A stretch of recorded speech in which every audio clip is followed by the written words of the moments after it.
And we are going live. And I get my chat up so I can talky talk.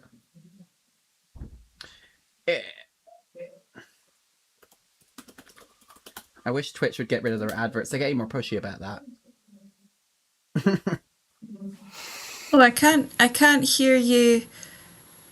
Is it ill-esha? Yes. Hey. Oh, I can now. Restream has just told me that we are live, so I'm pretty sure we are live and direct on ALBC TV. That's the International Live Beat channel. I'm ill-esha. This is my co-host, Nathaniel Wyvern, and please introduce our special guest tonight, a friend of yours. Yes, this is Rebecca Dunn, and she makes all sorts of fun acoustic-oriented music. I don't know whether you've dabbled in electronics before, but if you could tell everyone a little bit about your musical background, what got you into making music, and where are you now in terms of developing your sound? Yeah, so, well, my story is really that I grew up in the Highlands of Scotland, and I was lucky enough to have access to traditional music in the area, which was a very rich area for that. And we did, it was part of the culture and the community. And I also went every year to like a camp in the school holidays where I'd get to learn some Gaelic singing and some Scottish traditional music on different instruments. So I guess that's been a big part of my influence. And then over the years, I've also been really interested in writing and words, and started writing more and more of my own, very much folk music oriented. But I've dabbled in other things along the way. Like I got involved I was a guest member of a group called Intuitive Music Aberdeen. So Aberdeen's the city I live in now. And we just experimented with different ways of making music in improvised and intuitive ways. So for me, my voice is a big part of the way I make music. So when I was doing the improvised music, it was a lot of using it to make sound that was maybe like unexpected or something different, something responding to the world around me, like nature, and kind of just singing back to it and trying to have conversation with that world around me. I actually do love a lot of electronic music. I listen to it a lot. I'd love to dabble in it someday, but it's not really something I've done. But for the moment, I keep writing, and I've been doing projects based on different themes. So I released my EP in 2023, I think it was, and it's called Nice Day, Isn't It? Because that's kind of a phrase that you'll hear everyone say. Everybody talks about the weather. I don't know what it's like around the whole world, but definitely in Scotland and in Aberdeen, people just talk about the weather all the time. It's a way of having small talk, really. So I wrote an EP called Nice Day, Isn't It? And it's all different songs about the weather. And yeah, I like to work with a theme. So I'm working with songs to do with work and employment now, so I'm hoping to develop an album around that. Would you be opposed if I played one of your songs, one of the ones I really like from your EP? Great. I would love to. Thank you. I'd be honoured.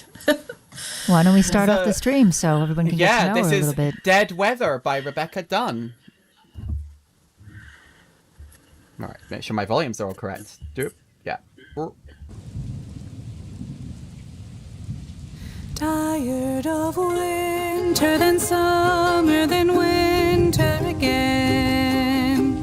Weather keeps us down, he says.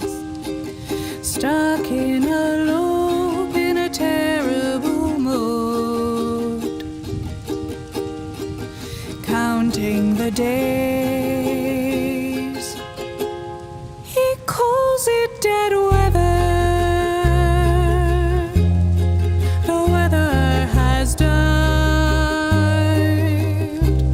There's nothing for him anymore.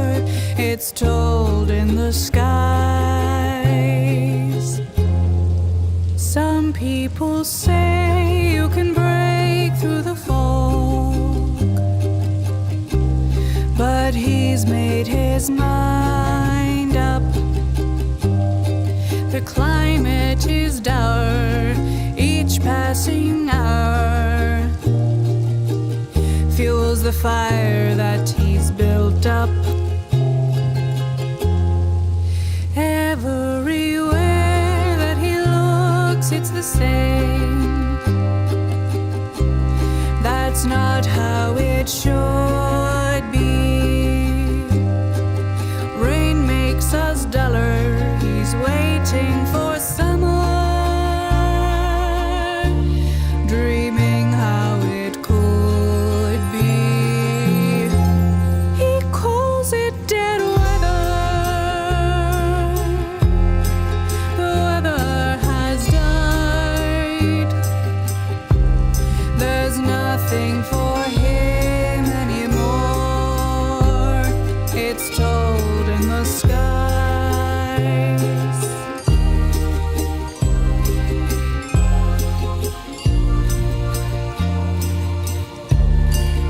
When he feels ready,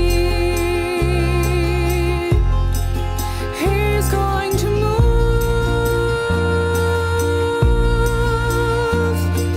Bleak, dark, to hotter climes. A different person. Life will improve.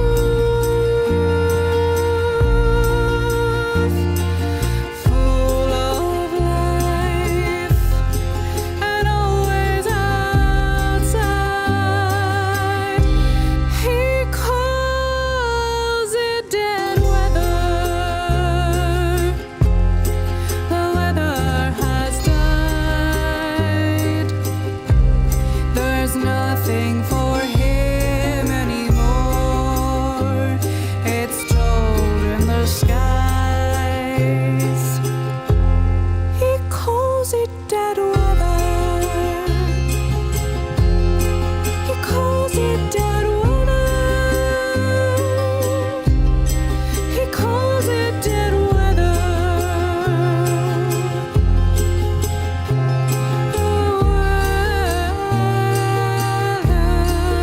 has died.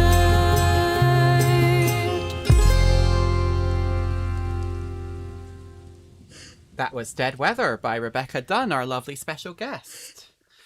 Lots Very, of very really nice. positive comments in the chat there. I really like Thornroot's description of Joan Baez with Hawaiian vibes. That's quite cool. That's a lovely comparison. Yeah. So yeah, and for the commenter for Mike 128, by the way, shout out to everyone in the chat. We got Thornroot, we got Vandy 94, Arvin 65,000, Notemaster 22. Just super good to have you all here. We are Feedback and Friends. We are home in the EDMP Discord and LBC TV, the International Live Beat Channel. So who is up in the chat first? Who is up? So this is quite funny. If I was saying, imagine if I was something really hardcore after that. This is Rotting Stench by Thornroot, and the description is, this is finally a song where I could make metal and hardcore gabber work together. It's been mastered by a friend who'd like some general feedback, but also tips on how to come out of a drop when mixing two intense genres like this. So, this is Feedback and Friends. This is that what we do is total whiplash. It's our specialty. Brace yourselves. This is Rotting Stench by Thornroot.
So it's definitely a contrast from.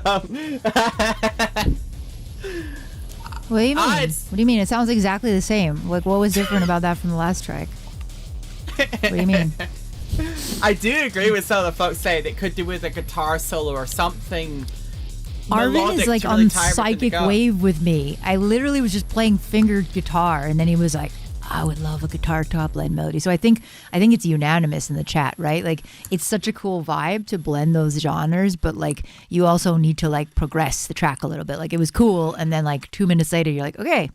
And then like that solo would also put some high frequency in, because I don't think I'm in the position to judge this mix, because neither of these two genres are really in my comfort zone. But to me, it sounds very like kind of just everything in the field, right? It's not really, and I mean, that is kind of the style as well. But I think the top line guitar high would give it like some kind of contrast. You know what I mean? I saw some comparison to Dope Stars Inc. I can sort of hear what they mean with sort of the attitude, but then there's no grit to it. It's interesting because it's trying to be heavy, but it's not saturated. Oh my god. You okay, Rebecca? Can you hear me? Because honestly, like, my sound's gone completely distorted, and I didn't even realize that you were talking again because it's so distorted. No, you sound fine to us. Yeah, you see. Huh. You sound like a robot, and I can't even make out what you're saying. Try refreshing your. This is the catch-22. Can she hear what you're telling her Headphone to cable do? thing. Yeah, it's like I'll text. It's fine. Refreshing the page. I'll try. Anyways, Natty, go on. Sorry about technical difficulties. These things happen occasionally. I've sent a text. Hopefully she sees it. Yeah. Back in a second. Yeah. I don't want to interrupt you, so do you want to carry on and I'll try refreshing the page? Yeah, you're fine. It's like it's aggressive, but it's not aggressive sound design. It's sort of just all sitting in this same frequency spot, you know? And Scarlet. I've heard mixed reviews about the Focusrite sampler, like in sound cards. They're a little bit unreliable sometimes, which is helpful. The other thing as well is sometimes with Video Ninja, it can also be a little bit more performance intensive, and I don't know what computer processor we're working with here. Technology never works when you want it to. But seriously, like, I think more stereo, more highs, right? Like more dynamics. Sorry, I'm interrupting your dinner, but I didn't realize you were eating. No, you're not No, I needed a snack, and my lovely fiance, as some people noticed, just came in and just gave me the best food ever. So, yeah. But go on, seriously. Like, this is, I could go into this mix, but I just feel like there is supposed to be this wall of sound. So I don't really want to, like, on one hand, it's a stylistic choice, and on the other hand, like, there needs to be some progression or dynamics, because your ears will just get like completely tired after a while. But if you create some space, it will let people miss it, right? It'll let people like get hungry for that big wall of sound again. So it needs a little bit more dynamics, you know? And for composition references, like it always seems to come back to Doom 2016 with this stuff. Hello again, Rebecca. How's that? Hiya! Better. Yeah, it's technology. Sometimes it works, sometimes it just craps out, and we all have to sort of just roll with it. Don't worry about it. Cool. Honestly, I was worried that the track was supposed to be that distorted. The first 10 seconds were clear and great, and then it got really, really distorted. And after a while, I was thinking, I don't think it's supposed to be like this. And then when you started talking, I thought it was part of the same track. And then I realized, oh no, it's my sound. I've turned into a robot, yeah. So I'm really sorry to the artist as well that I didn't actually get to hear that properly. It's okay. Well, hopefully I think everyone's given some reasonable feedback. So we'll move on to our next entry, which is Hide by Notemaster. And they're saying this is a song for their next album. Everyone seems to be working on new albums at the moment, which is interesting. Maybe the album isn't dead. And they're looking for good feedback. I'm not sure We'll try our best. What? And this is their first time doing a song in this style.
So, this is Hide by Notemaster, and I think my first piece of advice is it's very on grid.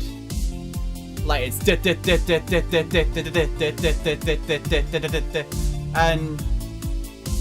it makes it very pantomime in a way that you might not be intending. Oops, that's the wrong direction. And I don't know, it also just means that the drops are less impactful when you do it that way. Rebecca, how does this make you feel? Yeah, it's interesting. I hadn't thought of pantomime, but when you said that, I did think about some of like the rhythm and the kind of the soaring notes. Like you could think about like Phantom of the Opera, couldn't you? You could imagine. I have to say, like I guess this track, when I was listening to it, definitely made me think of like something dramatic visually as well, like someone striding along. But I did like the beat a lot. It made me want to start moving, you know? Alicia, is this good dinner music? I totally agree with you, like with the pantomime thing, and a lot of that, like you were kind of saying on the grid, but it's not even so much on the grid. It's just that like it's on the grid and everything is on the same divisions of the grid as well, like i.e. not enough syncopation. So like it's like you have 1, 2, 3, 4, and then maybe you have something going da, da, 2, 2, 3, but you know, so it's like you're only dividing it in half again, and that just gets really boring. And it's not to say like I'm biased. Actually, somebody in the chat was asking me kind of like what genres I make, and it was like it's easier to tell you what I don't make, which is generally stuff that doesn't have like organic groove, because I like that imperfection and that pocket and that rhythm. But that doesn't mean that you have to have that. But if you're making like super techie techno, tech of the techie, minimal tech, house tech, whatever they call it, you still need syncopation, right, to make it interesting. So even if it's like having triplet hi-hats, even if it's just like some kind of sample that is sort of in rhythm and has like a natural kind of like texture that gives it something else, that is going to make it way more swanky, because you have that really swag purple lead, which I like. So you kind of need like some rude and groovy and like mid-range pads that kind of go or something like, just if you ever listen to Joker, that purple style, this is like kind of aging me, I guess, but whatever. But this was like a huge sort of dubstep movement towards more melodic stuff.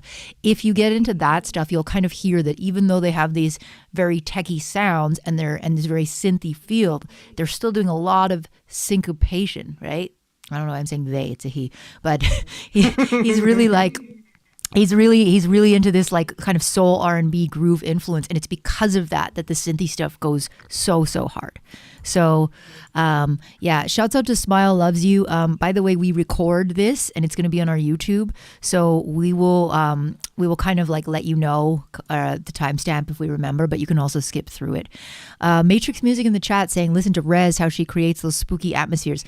That would be my other sort of recommendation. Is it's a little bit empty, like you've got the key sounds, but I think one of the things that new producers miss is sort of like what you would call ghost notes, the silence in between, like these little things that you put in the background that kind of just fill the space without filling the space. I know that sounds like an unfixable paradox, but it's seriously like if you listen to some of the really good groove makers, it sounds really minimal, and then there'll be like in the background some sample that they've just cut up and stuttered that's just somebody yelling or something, you know, this is like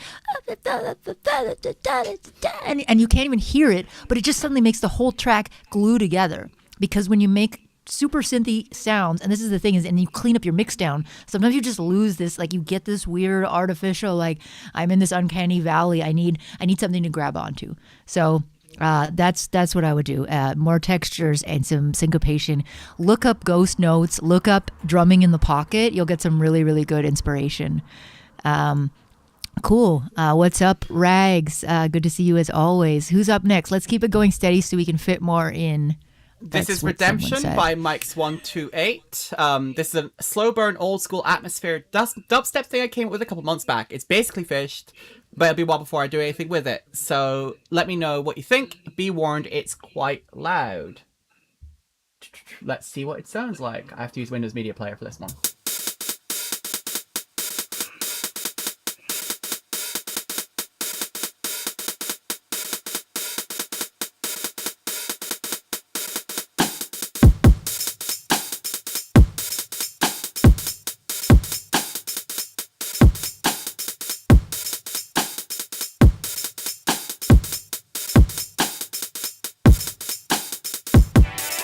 I look back on the way I was then. A young, stupid kid who committed that terrible crime. I want to talk to him. I want to try to talk some sense to him. Tell him the way things are. But I can't.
That's some Don't really turn it nice down too low. texture This stuff. is sick.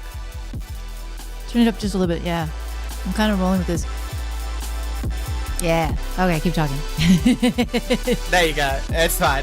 There's some nice textures in this. but I feel like some of your lead is getting lost in that distortion. It's kind of bleeding into itself a little bit. And I don't know, I'd be careful about some of those lower bass notes. Like even with my fairly bassy headphones, that they're starting to disappear a little bit too. And I don't know whether that's just because what you're mixing on is really, really bassy when you're doing it, and so you hear it really well there. And Rebecca, how is this? Do you listen to deep dub very often? Well, I don't know if it would be deep dub, but I like the sound of this. Yeah. This is You're like, yeah.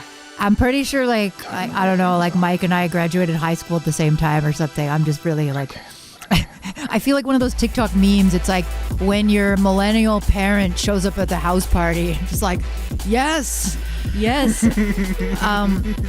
Yeah, I mean, the funny thing is like everything I just said about the last track is demonstrated here, right? When I was just telling, was it Notemaster about like swing and syncopation and how to make synthy based music sound organic? This is it. So, I mean, I don't really have a lot of notes because like I kind of agree with the chat. The kick, something is off about it, whether it's like maybe just compressed too hard. And actually I hear it only because I do the same thing all the time. The kick is my torturer. It's my tormentor. It's always the last thing that I can figure out with the sub. So I think maybe either it's like too compressed. Maybe there's something about the transient. Maybe it's too high in the mix. I would just go and do like detective and kind of try turning it down. Sometimes it can be something as stupid as like just needing to shelf the high, because if your kick is so much high, it's also going to compete for space with all of those synths that you have. So some people are saying less on the sidechain. Also, okay, wow, C Trust just said the exact same thing I said too. So it's kind of fun when like the chat is unanimous, right? I think it makes the feedback a little bit more objective. But I love the drum programming in this. I love the groove. I love the synths. I would totally play this. So yeah, chase my demon. Go back and tweak that kick. Try the little shelf first. Try the volume up and down first. Try rendering it to going into the car. Whatever, you know, the usual things that you do when you're going psychotic in the last like 10% of your mix. Pace around the house. You know, my favorite trick is to actually go slightly outside. Go slightly outside the room and kind of almost shut the door and put your back to it, and then put your track on and then just see like, does the kick still seem too loud? So yeah, that's what I would do. Natty, I always love like the atmospheric Scottish traffic that I hear through your mic over the whole stream. It's like very ASMR. I don't think it's me. Is it loud outside your house, Rebecca? Because I have noise cancelling on. Mm-mm. No? Maybe it's even me. Who knows? Who knows? It's usually you. That's what I was saying. But yeah, Matrix is like, so it's hearing it outside a club. It's more like just taking yourself away from that center point where you're fixated on it and just sort of being like a passerby. And like, if that kick sticks out when you're sort of not quite paying your attention to it, then it is too loud. You know what I mean? It's way too easy when you listen to the same mix for hours and hours and hours to not hear stuff, right? Especially the kick. This is like very personal to me, so I feel it. But that was sick. What's next up? Next up, we have Love Sick by Arvin, who has been hanging out in the chat. So, hi, Arvin. They want to know if there's enough bass. Is the bass good enough? So, let's have a listen. Turn my volume up. I always have to remember to do that. Boop.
they call this future bass?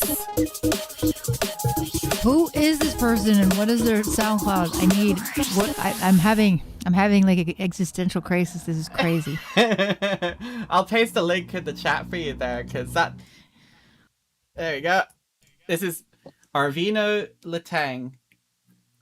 Wow, I think Rebecca should weigh in first, because like this is my territory, but I know it's like could be quite weird for traditional kind of production. It's kind of a mind bender. Like, I mean, honestly, I'm really just I'm a wee bit in awe of hearing you talk about music and all these terms when it comes to producing music and electronic music. So I'm really excited to hear what you've got to say. I mean, what can I say? Like, I just don't feel like I've got the same terminology, but that's beautiful, right? Because music is supposed to make you feel something, and I think really good music affects everybody in some way. And in fact, it can be much more pure, because I'm just this like jaded old professor, you know, like I start grading the project in my head. It's kind of like, I used to go to the movies once a year with this friend of mine that was a film editor, and we would both just sit there and bitch in the back the whole time. Like, did you see the cinematography? Oh my God, I bet. And then we're just like, we are the worst people. So like, you're the only one I can do this with. So it's really amazing for people who are producing electronic to get out of their space in their head and hear like, what is this person who sings and writes songs, how does it make them feel, right? Yeah. Truly. Well, I mean, okay, I think I could work with that, because I do really I love the rhythm and the beat, and I mean I also love to move and dance, so that's part of how I gauge a track maybe as well. And I think like when something makes me want to move, then I think that's a good for me anyway. So yeah, that one definitely made me want to move. Amazing. So it's quite interesting, because my perspective, I'm not sure where the echo is coming from.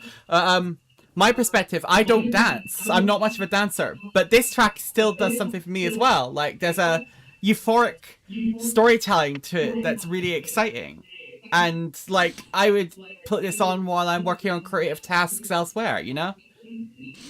Yeah, and I mean, some people in the chat were saying that the side chain is a bit much, but I kind of see where you're going, but I also think it's an artistic choice, because for me, like the whole track is great, because not only is it super, super original, really good sound design.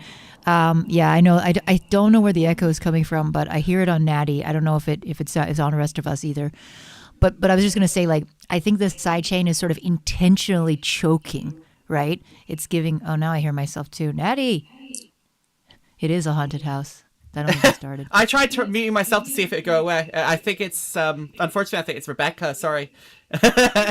Sorry, guys. I mean, I can't hear anything, so unless it's picking something up that I just... It's some sort of internal loop back thing. I wouldn't worry about it. It's not that distracting. Don't worry. Well, yeah. So the side chain is kind of choking it, but in an intentional way. Like, it makes me not uncomfortable, but it gives me that right kind of tension where I'm like, release it and like let the beat back, let it choke it, and then that produces a rhythm in itself. So I think like, yeah, you could there's another version which is less side chained, but I think that then it has a totally different effect, because that made me like so like I need to like have every sort of finger and toe in my body go in a different direction, and I kind of like it, you know. So I really like when my mind and my body at the same time get turned upside down. So super cool. Arvin, I see you're from Sweden. I want to pull a real dorky thing and be like, be my friend. I live in Denmark and I don't know people here. You're just around the corner. So hi.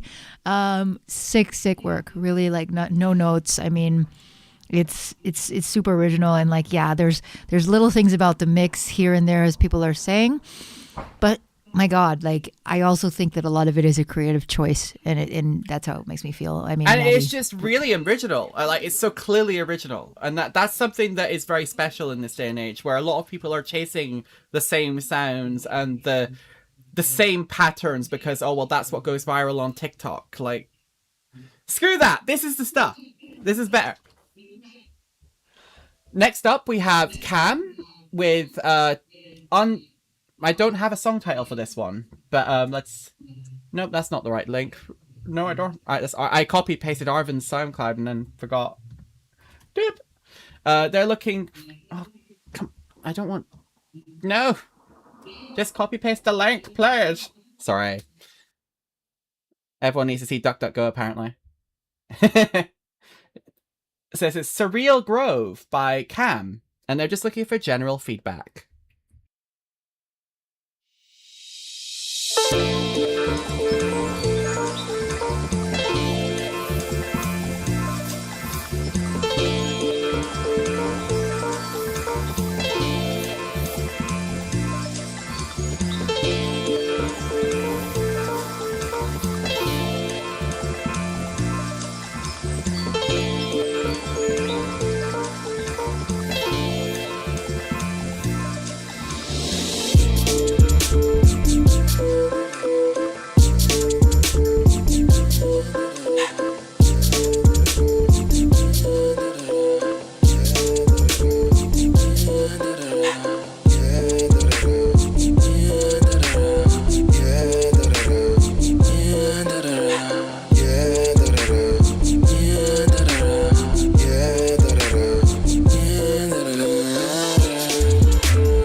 So this one has a lot of potential.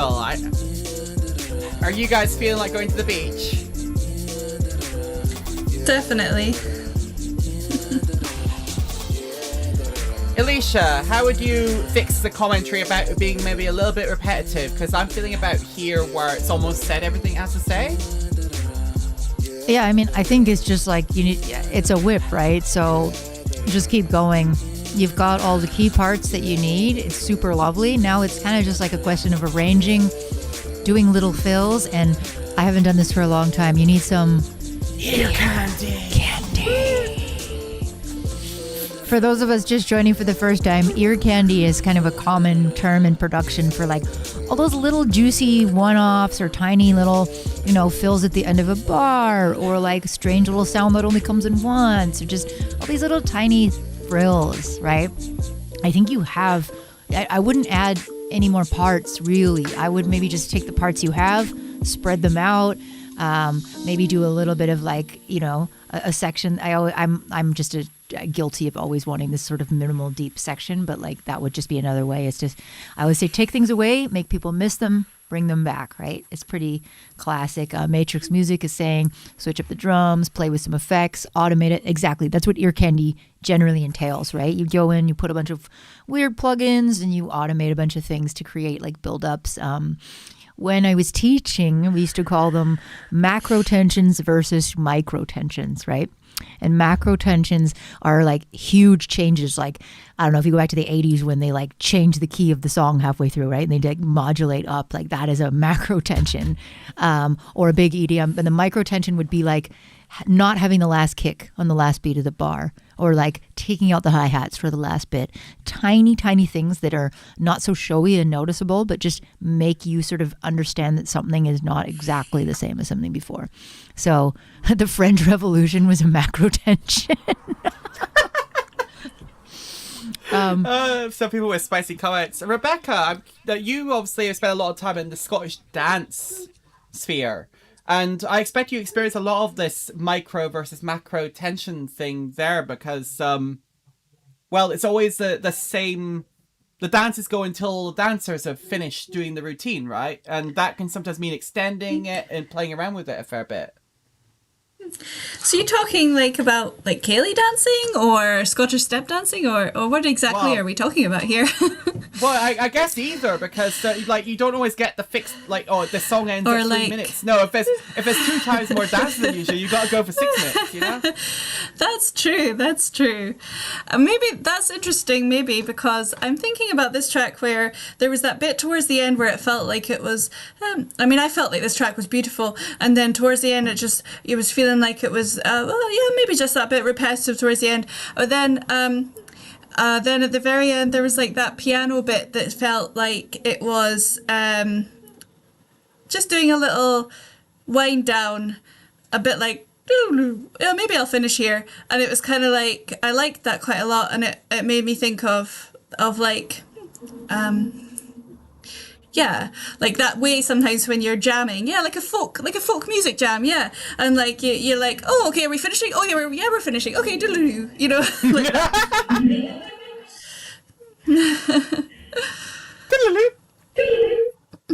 I don't think I'm repeating it properly, but.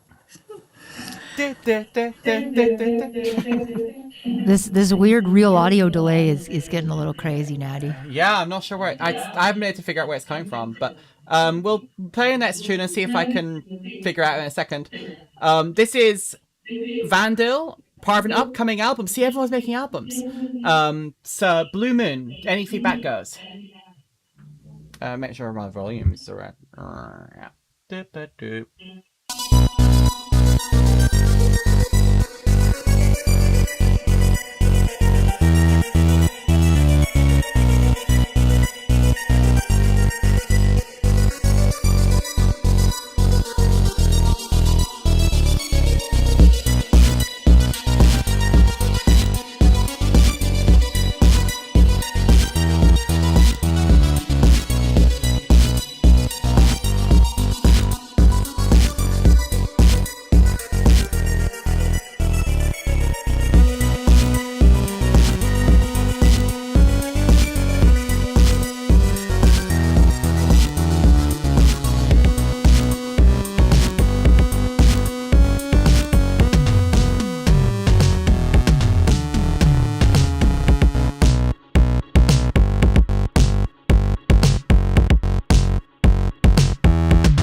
Hopefully that resolves the echo. I've tried something.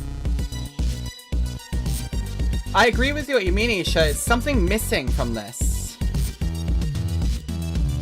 I mean, I want to be kind because a lot of the time we have people on here where it's their first track. So I would love to know how long you've been producing, because if this is one of your first tracks, it's great. If you've been producing for a few years, you might want to explore some of the things that I talked about earlier. If you were around like syncopation, like progression, like ear candy, which I was just talking about, because it's quite empty. It needs some, people screaming or some birds or some little textural things in the background, because everything is very like separated and quantized, and yeah, it's missing the glue to me. Just got in, yes, going for a class. Oh, never mind. That's the next person. Sorry. Was there some more information about them somewhere? No, there was no additional context. Just that they were working Yeah. on this for an album. The problem for me is I can't really picture where in an album this would sit. I mean, like, aside from maybe the last track, because it doesn't really feel like it's driving somewhere, you know? I would recommend, and I just, the name of it is slipping me, it'll come back, but if you've ever listened to Infected Mushroom, and this is going to be wild, like people who know me, they're usually like, oh wait, but I thought you didn't like trance. I don't hate any genre completely. I generally have an idea that I might not like a lot of trance, but Infected Mushroom, they're pretty good. Like, they've been around for a long time. And anyways, they put out this double album a long time ago. The second album is down tempo, so it has a lot of the trancey synths, but it's like more chill beats. And this kind of reminds me of that. So I will figure out the name of that album in a second and post it in the chat, but I would just go listen to some more like kind of down tempo electronic, because it's got a chill vibe, but you're just missing, like, I felt like the hi-hat layer was muted, and I know it wasn't. Like, I heard what was supposed to sort of be that layer, but it was just it was too on the nose 8-bit, where it's just like, yeah, okay, like there was this time when we had these really, really crappy video game systems and we love that. But like now I think it's cool to do something like that and add just a little edge of modern stereo, right? And maybe I'm biased because, as some of you know, I work at a certain massive toy company where I work with super lo-fi 8-bit mono synths in toys all day. So sometimes I'm like, please just give me some stereo. And that's another thing, like some panning. You can put in like some crisp crash cymbals, some rides, pan them back and forth, do some stereo spreading. The bass is like one of those things that you make for the first time in a synth, and then you're like, and this is going to sound like I'm doing a roast now, so I don't mean it this way, but it's just like your first time bass where you like go with the basic waveforms, and then you put like a filter on it, and you're like, yeah, that's dope, and you make a whole song out of it. But the problem is like, for that kind of bass, it needs to move and it needs to change a little bit more. So there's a lot of stuff you can do. You can, one of the easier tricks that I know, you can make like 3 copies of that bass if it's a synth patch, right? And then you just tweak each of the other ones a little bit so it has a little bit of a different movement. And then you break up that bass line so that you're alternating between those. And then the listener won't hear that they're 3 different synths because they're similar, but they're going to hear like a variation. So I would, converting vegetarians, thank you. Thank you, Moldy Soul. Big ups. I was having a boomer moment and I was just like, yeah. I remembered exactly the music in the album and I just could not remember. So it's a very strange title for an album. Yes. I mean, and the funny thing is there is a song with that name with the lyrics. So it just goes converting vegetarians. It's great. Thank you. Huge shouts out to all my old people in the chat. That should be the anthem for your work, Rebecca. Wait, hang on a second. Converting vegetarians, because we grow vegetables. So. Yeah. Well. But yeah, I mean, I don't know how that sounds to you, Rebecca. Like it's always really interesting to me if like I'm like, maybe I'm just super over processed in terms of music knowledge, and everything I hear no one else hears and no one else cares about. So that's why I'm like, how does it sound to you? Well, yeah, I guess. Oh gosh, yeah, I guess, and yeah, I feel like, yeah, I would say if I heard this maybe come on, I would be thinking there was. I want to be just very kind of mindful when I say it too, but I did feel like maybe just a bit of empty space or something where there could have been more happening in the layers. And also, I mean, maybe, and this is just a personal thing for me, but I was finding that the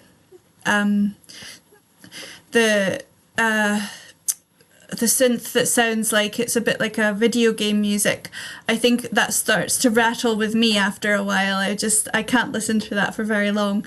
I guess that's more of a personal preference.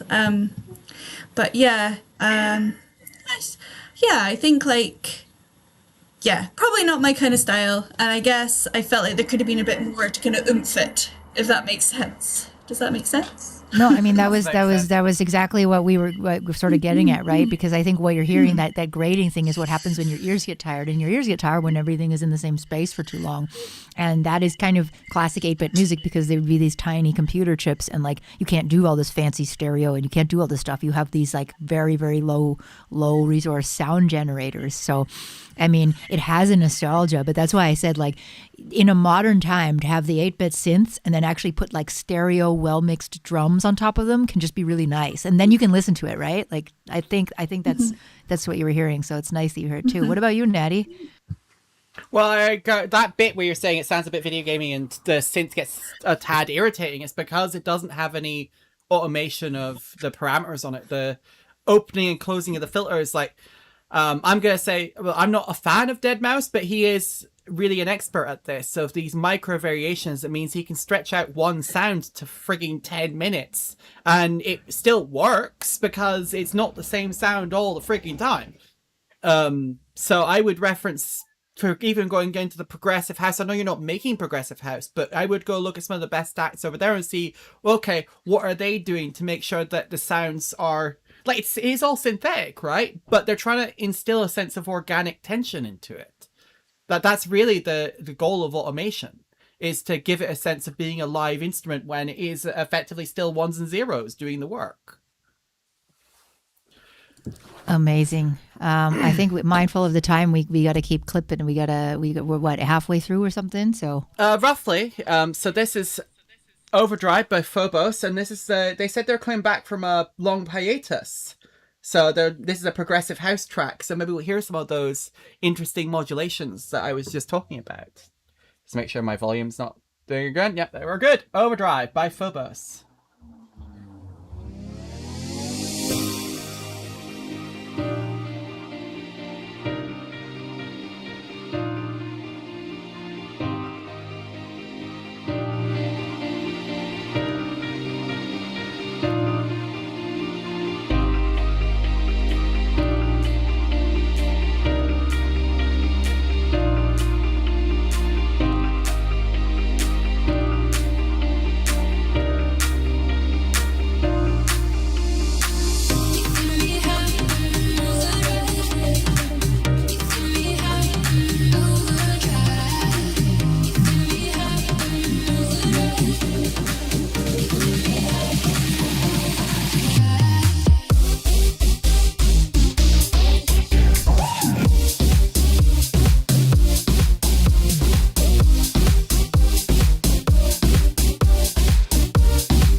So that was Overdrive by Phobos.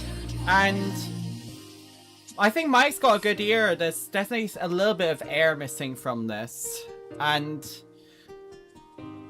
yeah, like,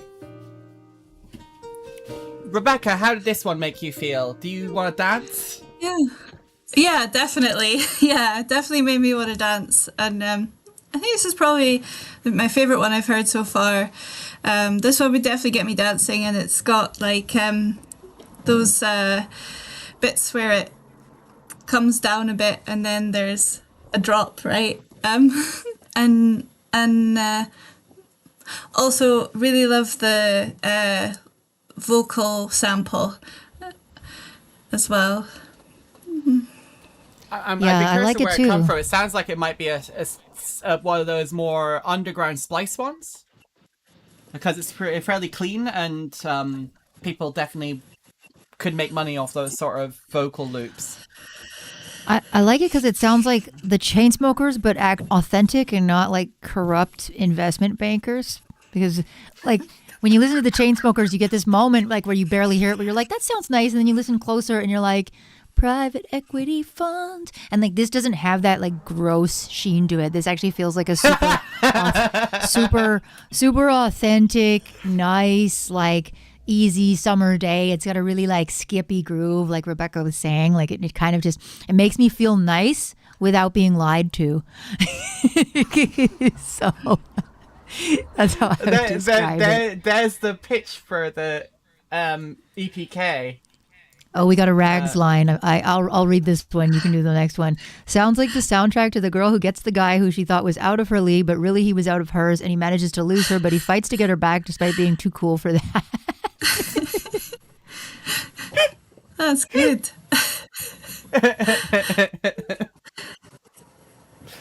I don't think we can beat that feedback. Thanks, Rags. Rags is always top form. Oh, I like that way of interpreting things. Well, that's the thing. It's like a lot of these songs, I do enjoy when you can sense something resembling a story out of them. And I do think that songs that can do that are a stronger piece of music. Before we move on quickly, Without a Chord, there's a user on here who submitted that they're called Sonic Window, but I cannot find them to tag them. They left me a load of numbers on the Discord user thing, so I think they put their Discord user ID, but that doesn't work for tagging people either. So if anyone knows who Sonic Window actually is, then tell them that they're meant to be in the queue, because they're in the queue. I don't know what I'm supposed to do with that. That hasn't happened before. It's okay. Just move on. If they show up, we'll play them. This is Without a Chord, who just wants a feedback on anything. Their song is called Hunting Juice.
Yeah, I'm kind of really agreeing with the whole chat. Like, it's very backgroundy. Like there doesn't seem to be a central idea. It seems like a texture exercise. Like it's kind of like vaguely like something that is an idea, but it just doesn't have anything that is memorable yet. And I think it's also because the whole thing is in one note, right, Rebecca? It's just kind of like, like, and then it goes down to like 3 notes. Sorry, but most of it's like, it's an E, and it's like, that's maybe that's it. It's almost like one of those old sampler CDs, you know, where they just sort of make a random demo track that has all the samples in it. Yeah, exactly. And obviously it's like, it means it's not really arranged in any particular way. So, and you're not making us like you like talking about the ill-esha, the make us miss a sound, like that squelchy sound in the back there, for example. It says there's a whole piece, and that means that we're just sort of like, okay, yeah, we've heard that. We don't really ever have a chance to miss it. Kind of jazzy, but a bit too jazzy. But even jazz has rules and structure, you know? The idea that jazz is completely freeform is almost an illusion. A video game loading screen music. What video game would this be, though? Someone says Tekken. Rag's saying Tekken there. I haven't played Tekken. Oh my god. Not to be a jerk, but I just totally forgot that you remember when we had the video game stuff going on with 74-bit? Yeah. They just released a new game called Terra Fighters on Steam, and I scored it and did all the sound design. So not to just be like, check out not to plug your stuff. But it just reminded me, and I wanted to give them a shout out because you know they've always been super cool working with us, and it actually kind of reminds me of this a little bit, but I like to think it has a central idea. So maybe you know, not to just plug it really, but actually to tell you how I did an exercise in 8-bit to try to not make it boring, which was that every character had its own central idea by way of like thematic instruments from the culture, because it's all about like different countries, and the larger point is the stupidity of fighting over land, but the way that it's expressed is kind of like a Smash Brothers kind of concept where you just try to knock each other off the planet. And so each of the animals, like one of them's from Africa, one of them's from Indonesia, and so forth. So each of them has their own instrument palette, and then that goes into the 8-bit music. But the whole score is 8-bit, so it glues it together, but it still has like a different idea. And genuinely, to segue back to it, that is what I wanted to hear here. I wanted to hear some solo in the center that was an instrument that didn't like belong, but also was glued into it. Like something that surprised me and something that gave me something to grab onto and to like maybe like, oh, I didn't expect that. Oh, cool. So I promise that's where this was going. Also, the gameplay, from what I've seen, it's a little bit Super Mario Galaxy as well, if people want other references for the vibe. I'm sure. Have you played Super Mario Galaxy, ill-esha? I have. Wait, Galaxy I just played one. I think it was Wonder. I don't know if I played. Wonder's one of the new ones. Galaxy's one of the old ones. They just made the movie riffing on it as well. But yeah, like one of my friends loves Super Mario Galaxy. It's one of like their favorite games of all time, and it is like that it was early 3D, and they're showing off, right? So a lot of the levels are these sort of micro worlds in the same way your fighting arenas in that Terra Fighters game is. It's that sort of similar.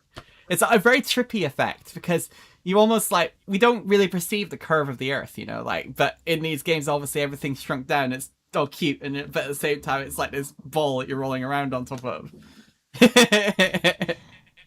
It's fine. We have to do a tournament, but I apologize to this person. I really was genuinely going somewhere with that, and it was just that like when you make music that kind of has a, I don't want to say monotonous, but let's just say a consistent, steady core that kind of already goes together. You need like a surprise element, you know. You need something to make people want to go further with that.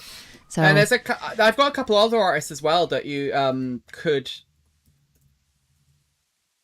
Nasibas, I think is his name, and then there's also Anamanaguchi, or a good one for like 8-bit kind of, but modern 8-bit. That's the thing. All these acts are like, they're not necessarily making it on the old consoles with this limitation of sound chips.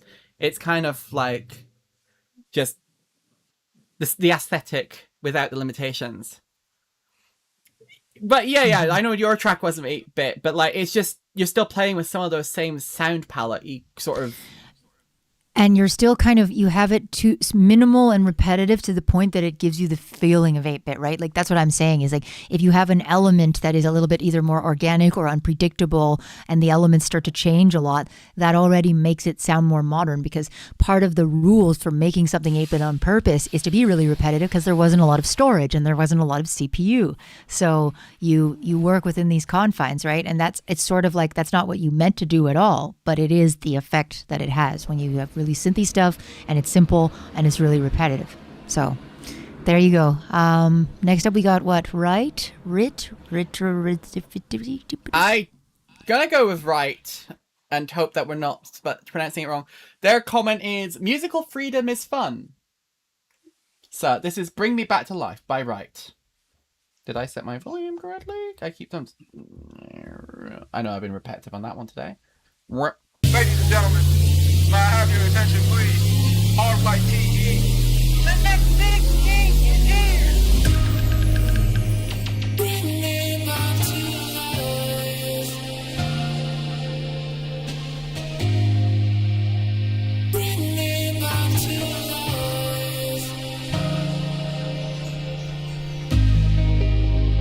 Bring me back to life.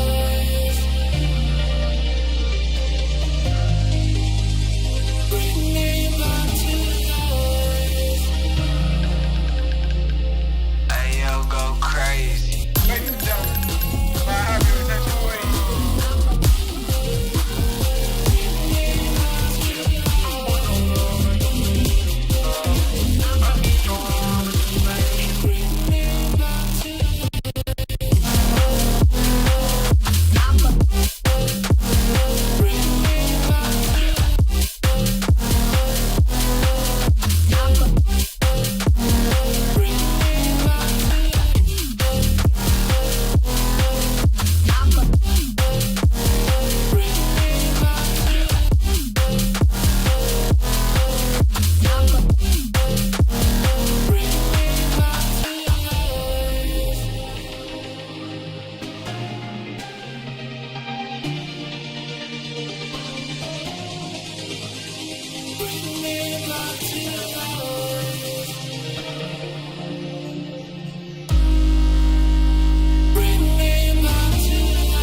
I think it's interesting what this one. It sounds like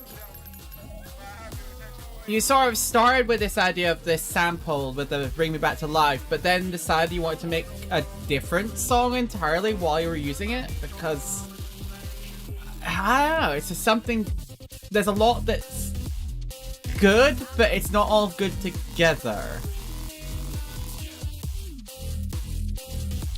Yeah, I think the chat is saying it sounds like two different songs. I agree with that. This is also very familiar to me. It's okay to have too many ideas, and it's also okay to click File, Save As, Project 2, and then delete the first half, and then delete the second half from the other one. You know, I think sometimes people get really stuck on the fact, like myself included, like, oh my God, it's all in here. What am I going to do with it? I have to use it. It must stay within the confines of this particular timeline in this project. No. Save as, right? Make two different songs, or sometimes do a remix. Like I still feel like I've released songs like this, so it is the guilty telling you this. Why is it looping? Break it up. You know, I don't know. What do you think, Rebecca? Yeah, that's really relatable when it comes to sort of even just writing folk songs as well. It feels like sometimes you reach a point and you realise that actually this is a completely other idea. And I suppose one of the things with folk songs that's quite different from what we're looking at, most of the stuff we're looking at today, is there's lots of lyrics, and quite often you'll want to make sure that all the lyrics are, even if there's like quite a lot being said, it's actually all around a central theme, and it always comes back to the same story, and that's what you're telling in the song. And I think it's interesting to think about that with this song that just has, I guess, that sample. It's just those three words, bring me back to life. And I can feel how emotive those words could be and how they could really like hit. But I think there's a bit more to be done with the music around it to kind of let those words really hit. I think that's it as well, is that that's one of those songs that could hit you really emotionally, because you could be thinking, you know, bring me back to life, like, yeah, like I want to feel that. Yeah. Yeah, exactly. Somebody wanted to hear the second drop and said it sounded better. You want to skip to the end and let them hear it, or? Yeah, I can do that. 2 seconds. Oh, sorry. SoundCloud being slow.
The dissonance, there's like, and it could be one of those things where, like, as we all know, or at least as we talk about a lot, having stuff perfectly in tune with electronic music actually doesn't sound great. So I'm not saying like make everything happy birthday, as I like to call it, but like the dissonance needs to match. So like probably you're like exciting some harmonics on the top of your bass that are out of key with the vocals, even though the root of the bass might not be.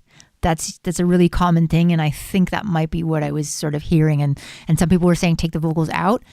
I don't necessarily think you have to if you are able to get everything in key, but I think if you don't want to do that, then I would take the vocals out, because right now I'm just like, oh, the harmonics of the bass and the vocals are just something is a little bit out. So, anyways, let's go. I know I'm sorry it's a limited time tonight. It's been I have a big lady job now. I was a professional full-time musician for most of my life. Then around COVID, I sort of got tired of being on tour all the time, and I just decided that I wanted to sort of decouple touring and being sort of having to crank out music from enjoying music. And it was a good thing that I did that, because it took me about like 3 years to really just come back to music and love it again. And now here I am, and I'm back, and I get to listen to all of your music, and I'm super inspired. But it sometimes means that on a Friday night, like an old lady, I'm like, I've been at work all week. So let's keep going. Let's keep going. Let's do this. This is Target by Maysol.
Maisel, I'm sorry, mate, but that brass ain't it. It sounds like one of those sound libraries where they were only able to record 3 samples and just made it do every note ever, and it just all of a sudden I think it just synth is programming it, but it's just not very spacious in the way everything else is. It's so dry and like flat in a way, and then the fact that you've got it as your main lead instrument, I think you need to look at your sound design for that particular horn and see how much you can spice it up a bit. Maybe even layer a few different types of brass sounds together so that you can end up with something a bit more depth and spread out across your voicing. Rebecca, how does you feel about the horns? Because they're really obvious. Even now they're really obvious. Well, no, I think it was a really strong start, I felt like. And I have to say, I feel like I'm agreeing with Official Rag's comments about switching it up sooner. I think that would be great to hear. But yeah. Isha, what are you thinking? I think it's one of those things where like you can get away with a super repetitive part if it's super, super good, and if it's ear candy. But like Natty said, I think you're like kind of double bind right now, right? You have a really repetitive part and you have a really repetitive sample. So that is what is like one of the easiest ways to start getting it more interesting is what I would do is put an envelope follower on it and attach to a filter, because then you can kind of set a little bit of a groove and a sway that's following the natural sound, and you can get the brass, even if you were using the same sample, you get this like sort of filter opening over top of it. It's like you can adjust it to be like a little bit late, give it a little bit of swing, and then expand the part a little bit, right? Like make it go somewhere. But I would also try taking it out and trying something else, because the rest of it has a lot of potential. Like the bass is really good. It's really bouncy. Like when it first started before the horns came in, I was like, wow, Maisel, like this is such elevation from like when you started and when I heard your stuff. But yeah, I think it's just the horn part has to be worked on. If you really are attached to horns, find some better stuff. You know what? Like, I know this is a really, really crazy hot take in these times, but make a friend who plays a horn and ask them to play for you. And so I just spent a week in Spain meeting up with a really amazing indigenous tribesman that I happen to know from my time in the Panama jungle. Brief story for those of you who don't know, there's a festival called Tribal Gathering, and they bring up to 60 indigenous tribes from all over the world to teach and play and do workshops and play music. And years ago, we had an idea to make a studio. So I went in and built a studio and met a bunch of really amazing, wise indigenous people that I would have never met in my life. And I just met one of them in Spain. The point of this story, relevant to this, is that we just sat in the studio and I just quickly just cooked up some loops and just recorded this guy. We called him the human splice because he could play charango, he could play flute, he could play guitar. He picked up a clay jar from my friend's house and started playing that. And we recorded everything. And yes, step one, make a friend. That's why I was saying it's a hot take in these times. We are in a really isolated society. We sit in our houses. We don't even go pick up the pizza. We press order on the app. And then we go on the internet and everybody seems angry. And 80% of them aren't even real people, right? And it sucks. And that's why we have our Discord. If anybody happens to be here who is not here from the Discord, it is the EDM production Discord, discord.gg/EDMP. I know that you guys are shy, but this is why we have it, is to meet people online.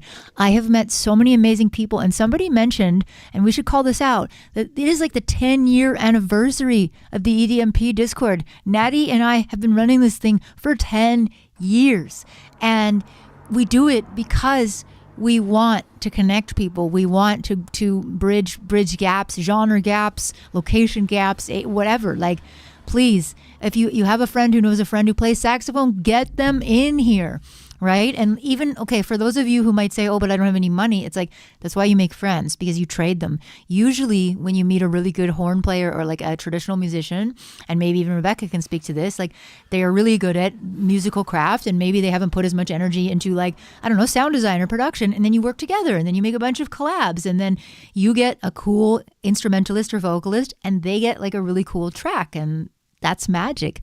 You know, and I have to say, no matter how shy you are, you don't have to actually. This is what I love about Discord. I have a track. I will post I don't even know if I can post a link. I think we have links blocked. But I made a track No, with you this. can post. I made a track with this Australian kid. Do you remember Slickeris? Oh yeah, he was a member of our Discord, and he had autism, so he was not comfortable talking, showing his face. So I've never spoken to him, and I've never seen his face. And we made a track together, and we got it on a YouTube channel, and it's one of the most viral tracks. Like it's got like, I don't know, at least 500,000 views, if not more. So it just goes to show you, no matter how shy you are, no matter how much you feel like you can't make friends, that's why we have the Discord, and we're very friendly and we're always here. So even though, you know, I sorry, we probably don't have room for more people in the queue. We're just going to get through what we have. We do this every month, and we also give feedback like organically all the time. So please join us. Let's move on. Maybe we got Matrix, who's been hanging around super patiently all night. So let's go. This track is called "Let Go," so let's let it go.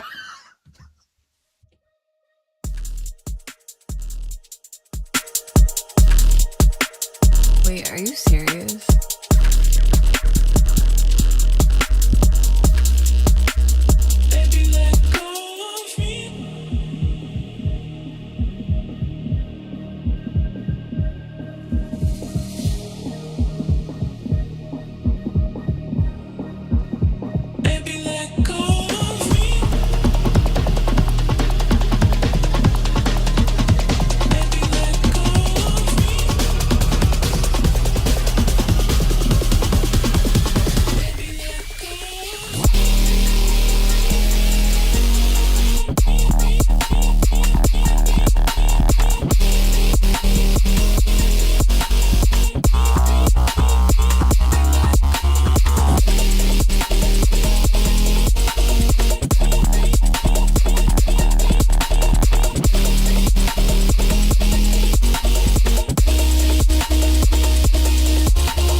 I love how we end up with tracks later on in the stream that kind of demonstrate how to do the thing we talked about earlier in the stream.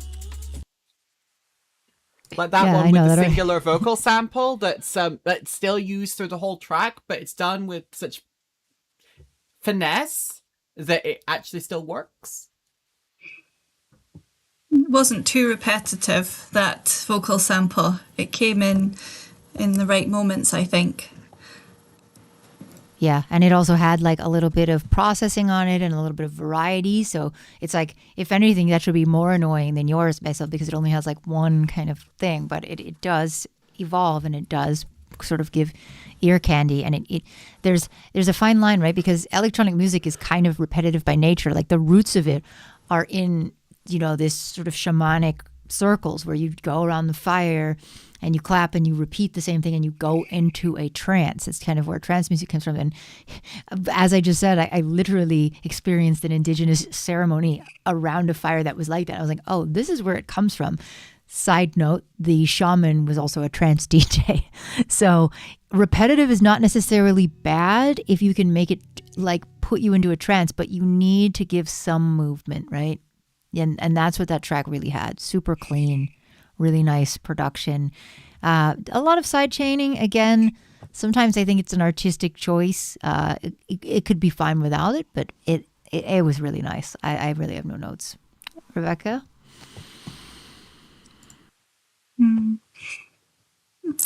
Yeah, thanks for pointing that out. I think is that the artist there, Matrix Music, saying it's only repeating on the drop. So when I said it repeats at just the right moments, it's like, oh, okay, it's on the drop. That makes sense now. It does work. Yeah, I really liked it.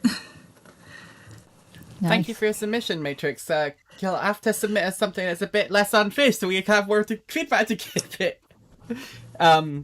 But great job. Great. This is Rags up next. And Rags is an old member of our server. I say old as if that's a bad thing. It's a great thing. It's good to have people who come back and continue to show their evolution.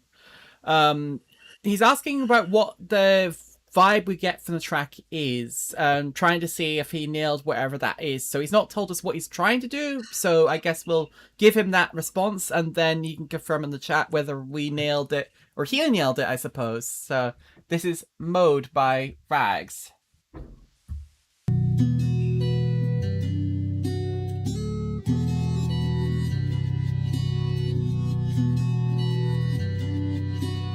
Never knowing what's for certain. Pull excuse from inventory. You were not a straight shooter. Smoking gun told a story. Come clean, keep pace, careless, save face. I became what you hating. It remind you of your place. Trick. He got keys and computers. We got top shooters. Never wanna let it go. Pray I told I let my dog do it. Think they lost the plot. It's still written on the undercut. My hat away the pole. Flags out like the color guard.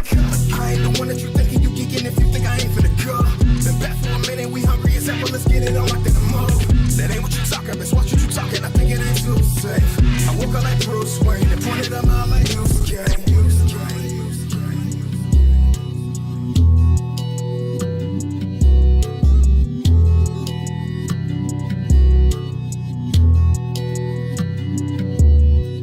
We got keys and computers, we got top shooters, never wanna let it go. Pray I told I let my dog do it. Think they lost the plot, it's still written on the undercut. My hat away the pole, flags out like the color guard.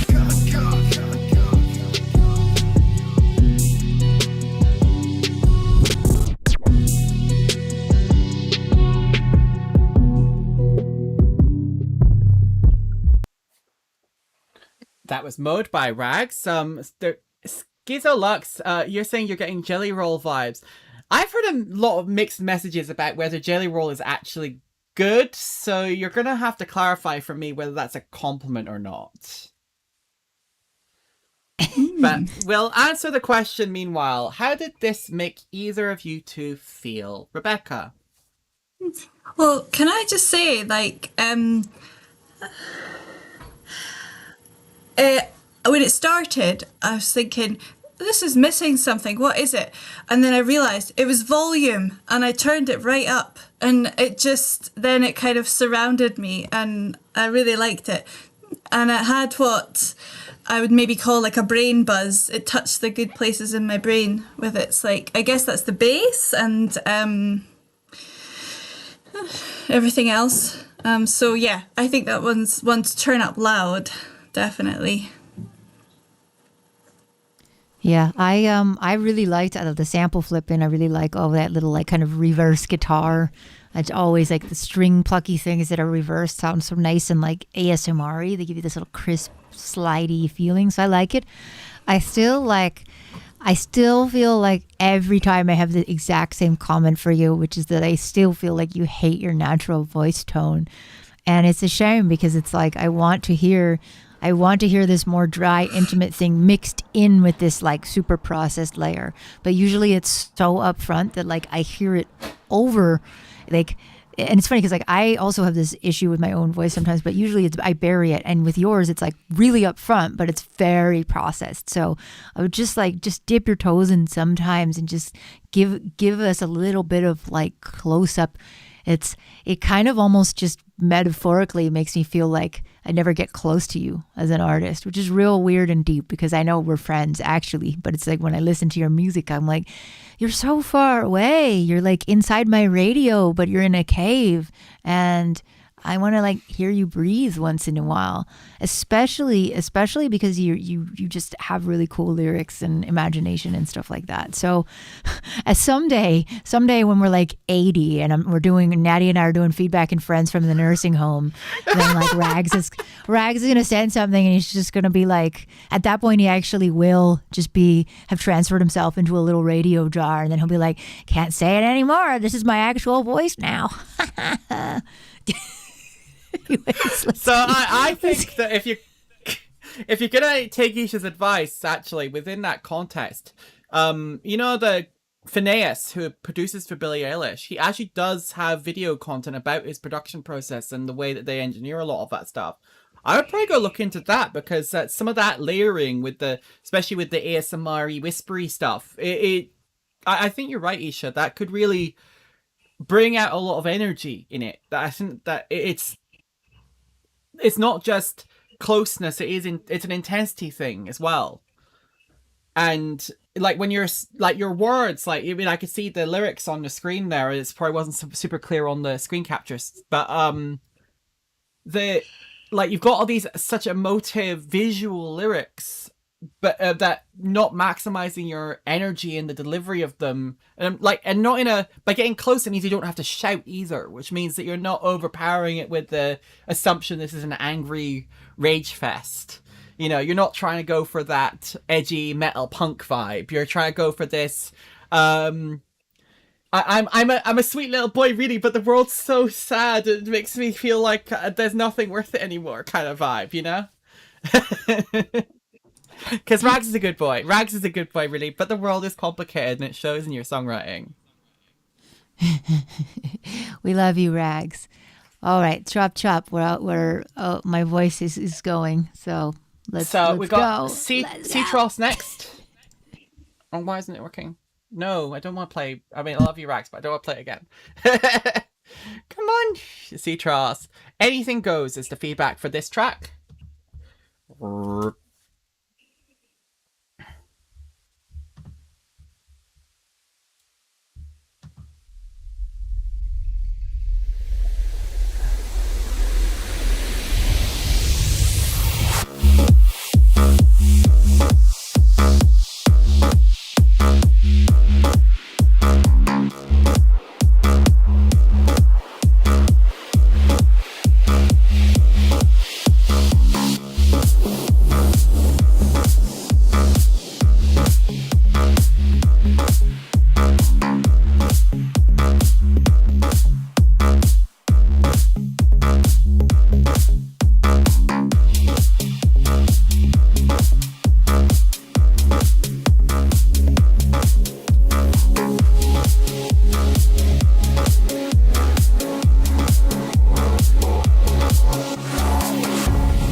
So it is 6 minutes, so I'm going to pull it down a little bit.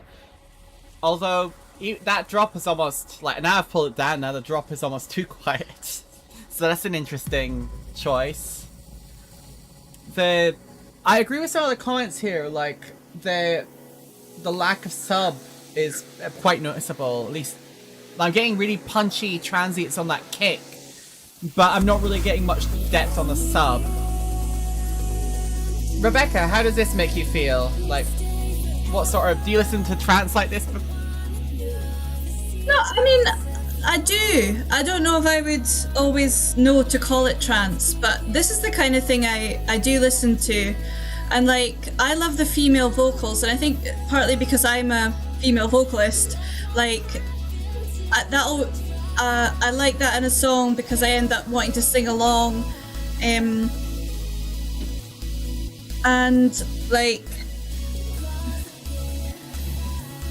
that always gives me a lot, having something like that, a vocal melody with over a track like this. It really makes it for me. And there was also something near the beginning of the vocal melody. The other thing I really liked was the way that it had an intro that it was nice and substantial. So you didn't really know the vocal was coming, and then when it did, it felt like a real kind of nice addition. And also in the first couple of lines of the vocal, there was like a distortion on just one word that sounded like a brrr, and I just loved that, and it was so tingly that I wanted it to happen again, but it didn't. But I was kind of glad it didn't, because I was like, it was good feeling like I was wanting more. I find it interesting how you have mild disagreement with one of the comments who said the intro went on a little bit too long, and you're like, nah, it actually was just the right moment before something new came in. So that's an interesting debate, you know. Definitely. Isha, how do you resolve that debate normally in your head between substantial intro and get to the verse? I mean, if you're gonna have a really long intro, then you gotta put even more ear candy. If it feels too long to people, because here's the thing, right? It also depends, because I have this really, really good friend, and everyone would be surprised that I'm friends with him. We've been friends since the early rave days, and he makes really, really repetitive minimal techno. That's his thing. And like, sometimes I met up with him the other day in Copenhagen, and I didn't even go to a show because like I find it really boring. But the other thing is, it's really boring to listen end to end, but then when he plays, he's like mixing all the time and he's doing layers. So like, it's kind of depends on the intention, and sometimes people make these tracks with long intros and outros because they're meant to be played by like progressive house DJs and mixed in as tools. And so I feel the same way about amapiano, which is like my favorite genre right now. I absolutely love it, but it's sort of like kind of a throwback to this like 7-minute songs with like 2 minutes of intro on either side. And my fiance, who is not into electronic music at all, also fun to discuss music with, he was just kind of like, this is all really boring and it all sounds the same. And then Red Bull just did this, one of their live like orchestra events where they were like, Red Bull does amapiano South Africa, and it popped up on my YouTube, and we watched it as a live concert. And so not only did it have like live elements in it, but it was also like not these 8-minute songs because they did different arrangements. And this time my fiance was just like, oh my God, this is really good, right? This is it's different because there's just more excitement going on, and it's a different arrangement. So I think it's also like depends on the listening context, and maybe this is also just one of these songs that is meant to be mixed, you know. That makes sense, So. and it's always an interesting conversation because you kind of have to set your target audience in mind before you decide, yeah, that's fine, or no, I do need to change something. And we can't decide that for you. That's the reality is we can't choose that for you. We can only feedback. Dad joke. Dad joke time. This is how you know old lady getting tired. All right, let's keep going. All right, so we got We're Smile almost- Loves You. What can I add? What should I remove? It's not done at all, but I want to release Oh, no, the link's not working. Did you send us a private link? Smile, please send me the link. We'll skip to Energy then briefly, and hopefully you get us fixed, because otherwise... All right, this is my first attempt at Funk. So we got Funk Tuka by Energy.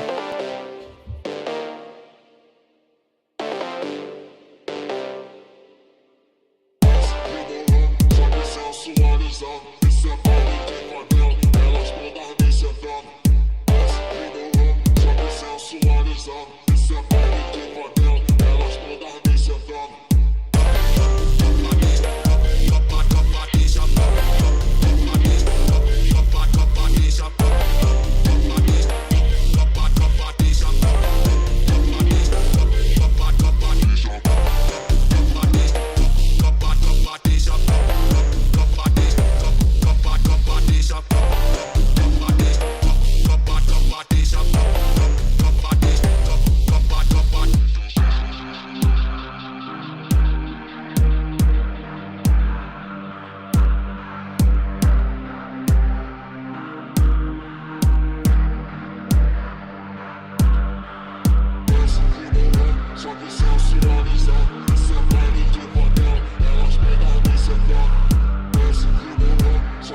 So I'm going to agree with Rags here that this isn't quite funk. You've got some of the cowbell sort of noises I've heard in funk a lot, and you got that vocal choppy thing going on, but it doesn't have the energy or the swagger of funk. It's much closer to mid-tempo, if anything.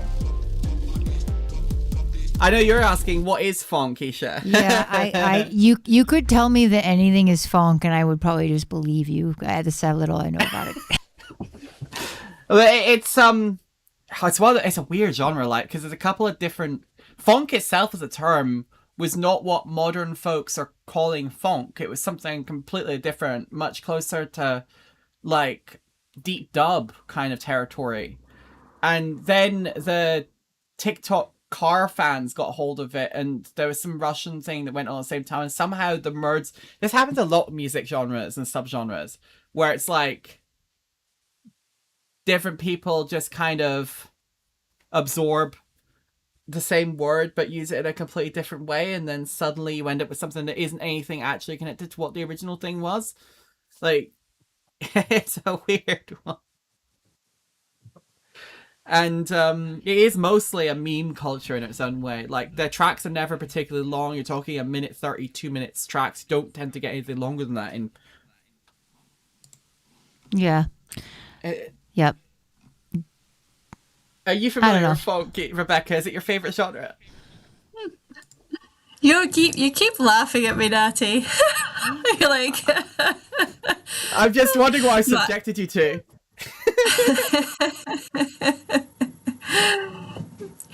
You're like, you've got this folky in. What's she think of all this? Honestly, I hadn't heard of funk. I don't feel so bad because ill-esha was saying doesn't really know what it is, but I don't think anybody actually knows what is the problem. I hadn't heard of it. Well, maybe we're not qualified, so I gotta really go. Do we have that last person? Because if not, I haven't had a response, unfortunately. So you could be first. I vote for Alex. I vote for Alex Runner, who has been super patient and has also been dropping the I make Brazilian funk. So Alex, are you on the Discord? Do you want to like private message it just real quick? I've reopened the forum, so you should be able to send it that way as well. So Alex, you get in the forum and we'll listen to yours as our last track, okay? Yeah, please do the last track for sure. Oh, Netrunner, it's in the form. It's in the form. We don't see anything. We didn't get it, or else you would have just been in the queue anyways. So because I've been going through in just order. Yeah. No, we never got it. So, yeah, just whatever. Either go into the form. All right, there we go. We got an entry now. I think that's it. Is that it? Is that it? So that'll be the last track of the night. This will be the last track of the night. Oh, super thanks though. Oh, what was it? Someone else? No, that's someone else. Got that.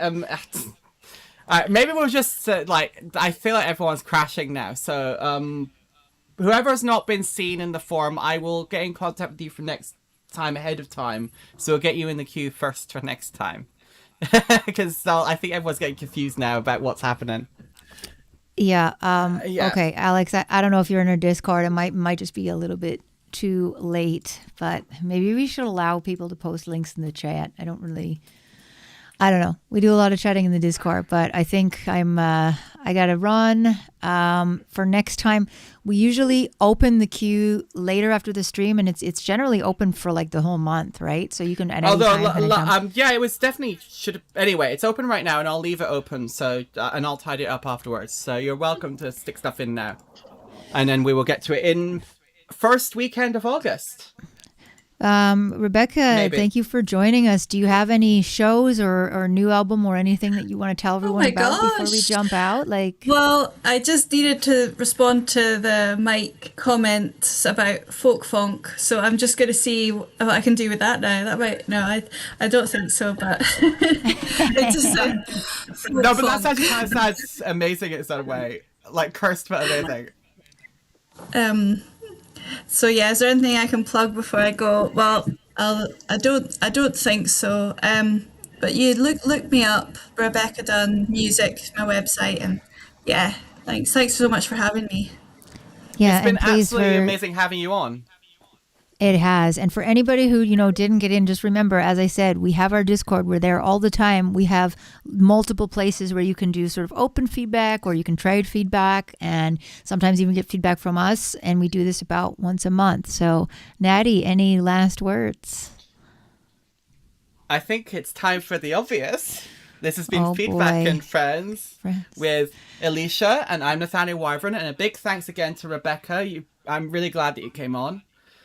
And we all wish you a good night.